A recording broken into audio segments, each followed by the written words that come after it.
ahitwa ashiraho ishomero rya Good Hope Preparatory School muri Chambra muri district ya Rubirizi twashanga hiha amashemererwa gari higuru ubwo abazire bari kushemererwa n'abana babo hamwe n'abashomesa insima bacia banje abansomise kandi cyarekeye na passing exams nkawurikiza bacia banje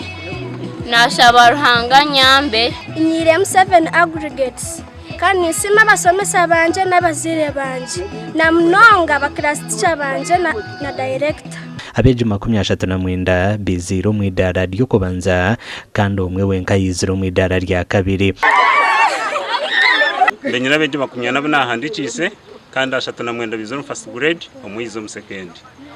omwogwa herere ine second ine 15 aggregates kandi ni nabana bashatu abinde 7 aggregates nabani 18 kiretira abana babayika abana bemba hurisiza basomesa kizo mu class tusomesa kinte kitwasomesa abana bamekinga sho kugira ngo bacikwata njo kiretira abana banangwa bona bayizoro mu idara ryo kubanza abantu bagira ngo baketebekana se cyo kumara okwika habusinguzo ubu ni banza naye baza abasomesa bitu kandi nimbaraganisa nti buri somero turaza eri somero rite Good Hope Preparatory School tuza kuruteka mapu buramoho na iturabentuza abazire nimbakakasa kugira ngo tuhireyo kugira ngo twashomesa beje banywa na nabandi bamukuza kuturetera